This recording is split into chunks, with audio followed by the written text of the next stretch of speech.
अब हो गया सामने काला बैठ जा चालू हो गया ना।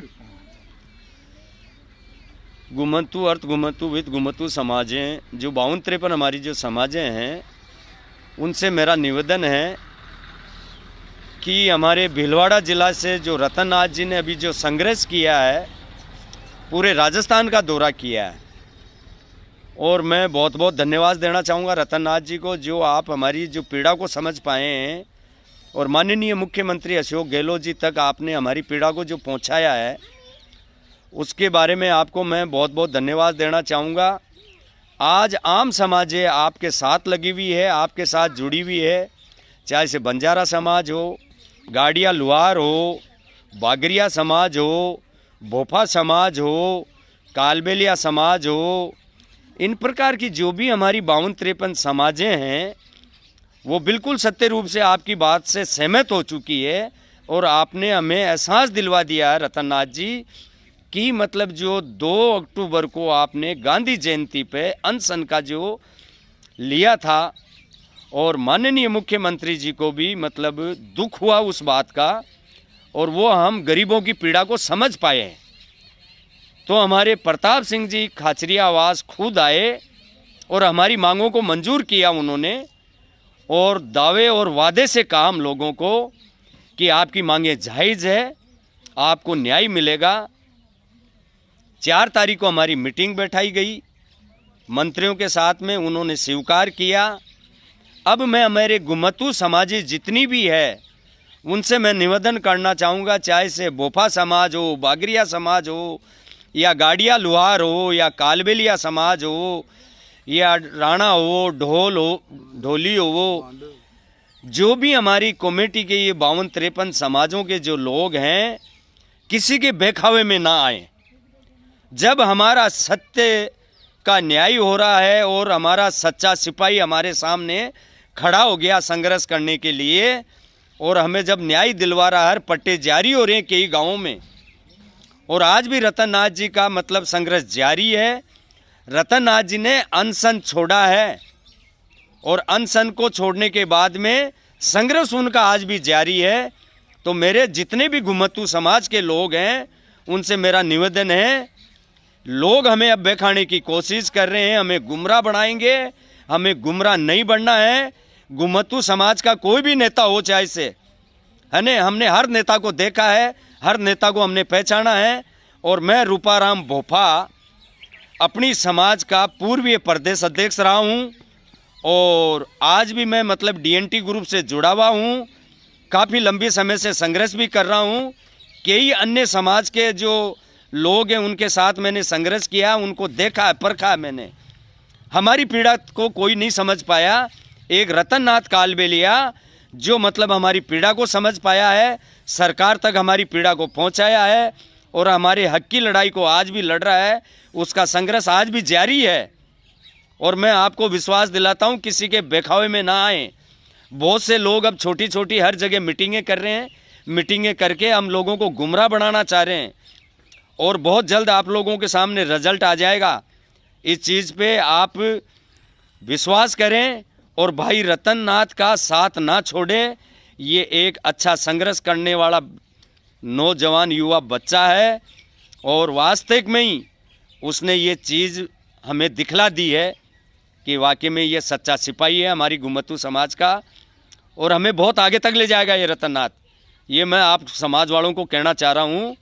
अगर मेरा वीडियो आप तक पहुँचता है तो आप व्हाट्सएप करके पूरे राजस्थान में हमारी घुमंतु समाज को जागृत रूपी में लाएं और आगे निकलें। अन्य लोगों के साथ में ना निकलें, उनकी बातों पे ना ध्यान दें। हम लोग सुन रहे हैं कहीं मीटिंगें वगैरह ऐसी करके हमें गुमराह बनाने की कोशिश कर रहे हैं लोग, तो उनकी बातों में हमें नहीं आना है। हम देश के सच्चे सिपाही हम भी समझते हैं, अनपढ़ नहीं है, और अनपढ़ हैं तो ज्ञान जरूर है हमारे पास में। हम घुमंतु समाज के, हम जंगलों में रहने वाले लोग हैं, जंगल की भाषा को समझते हैं, शहर की भाषा को समझते हैं, मंत्रियों की भाषा को भी अब समझ गए हम लोग। अब हमें खुद को हमारे पैरों पे खड़ा होना है और हमें एक छत के नीचे आना है। 52-53 समाज जब एकजुट होके और निकलेगी तो हमारा अधिकार, हमारा हक हम लेके रहेंगे, हम पीछा नहीं छोड़ेंगे।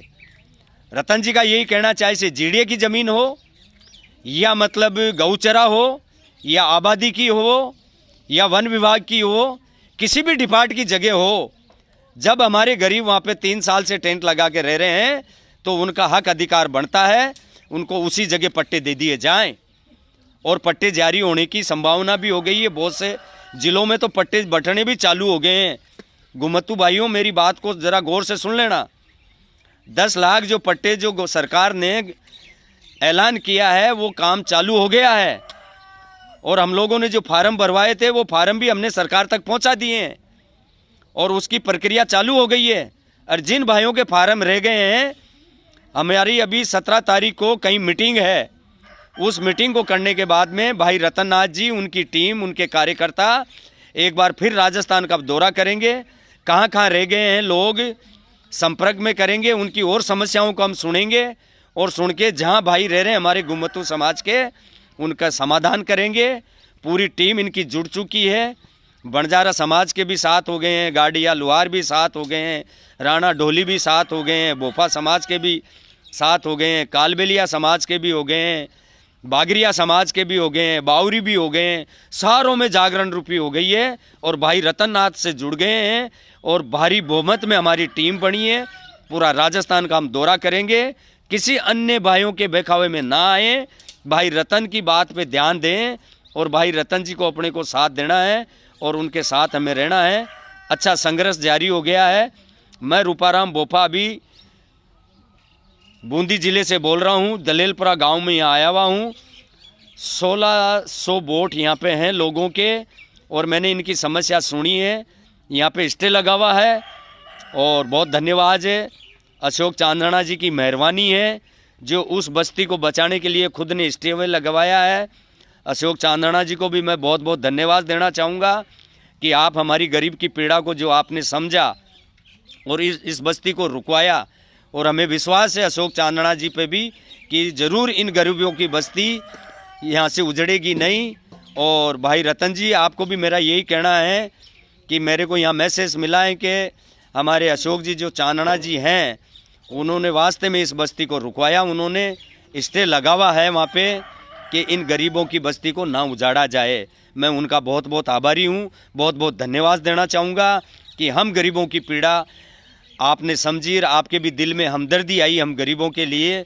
हम आपके बहुत बहुत आभारी रहेंगे और अशोक चांदना जी से हम जयपुर जाकर सुई लाइन पर हम उनसे मिलेंगे और हमारी गरीबों की पीड़ा उन तक भी हम पहुंचाएंगे। वो उनका एरिया है बूंदी ज़िला और उनके पापा का भी हमारे पे बहुत बहुत आशीर्वाद रहा है। और मैं वैसे मोडू जी दूब का जो हमारे सोपरिया बावड़ी के रहने वाले हैं, अशोक चांदना जी तक ये बात पहुंचाना चाहूँगा, वो मेरे रिश्तेदार हैं। और आपके पापा साहब के भी यहाँ हम पहुँचे, उनका भी बहुत बहुत आशीर्वाद हमें मिलता रहा और आज भी हमें आशीर्वाद मिल रहा है और आपका भी आशीर्वाद मिला है। मैं आपका बहुत बहुत धन्यवाद करना चाहूँगा और हम आपके बहुत बहुत आभारी हैं जो आपने हम गरीबों की पीड़ा को आपने समझा और हमें विश्वास है कि आप हमें सरकार द्वारा अच्छा न्याय दिलवाएंगे और ये जो 52-53 समाज गुमतू समाजें हैं इनको सही ढंग से बसाया जाए, इनके बच्चों को शिक्षा दिलाई जाए, क्योंकि आम समाजों की तरह हम भी एक जीवन अच्छा बिताना चाहते हैं, जीना चाहते हैं, शिक्षा से जुड़ना चाहते हैं। हमारे भी बच्चे पढ़े लिखें और पढ़ लिख कर कोई चपड़ासी बन जाएगा तो भी हमें गर्व होगा इस चीज़ का। और मैं क्षमा चाहूँगा, भाई रतन जी से निवेदन करूँगा कि आप संघर्ष जारी रखें और आपकी टीम बिल्कुल बराबर दौड़ रही है। आप भी, मैं बूंदी ज़िले से बोल रहा हूँ, दलेलपुरा आया हुआ हूँ, यहाँ की समस्या मैंने देखी है। वास्तविक में यहाँ पे 1600 वोट हैं और यहाँ पे बोफा समाज के लोग भी है, चमार भी रह रहे हैं और गाड़िया लुहार भी है और कालबेलिया समाज के लोग भी हैं। इस प्रकार से काफ़ी जनसंख्या में ये लोग अपना निवास कर रहे हैं और सालों से हैं। लगभग मेरे को जानकारी मिली है कि ये लगभग 25 साल से ये लोग निवास कर रहे हैं यहाँ, है ना। और बहुत से लोग हैं तो 35 साल से ऊपर के लोग रह रहे हैं और नए हैं। कुछ लोगों के पास पट्टे भी बता रहे हैं, है ना। तो अन्य गरीबों को भी न्याय दिलवाया जाए, इनको पट्टे दिलवाए जाए, निश्चित रूप से इनको बसाया जाए। इतनी लंबी संख्या में ये लोग रह रहे हैं, काफ़ी बच्चे हैं, इनके लिए स्कूल व्यवस्था भी हो और बाकी की प्रक्रिया है वो चलती रहेगी सरकार द्वारा। और कोई गलती हो गई तो मुझे क्षमा करे। और घुमतू भाइयों को फिर दोबारा निवेदन कर रहा हूँ कि मेरी आवाज़ को सुन के किसी के बेखाए में ना आए। कई जगह लोग मीटिंगें कर करके हमें गुमराह बनाने की कोशिश कर रहे हैं। भाई रतन जी का साथ देना है, भाई रतन जी के साथ हमें रहना है। जय भारत, जय हिंद।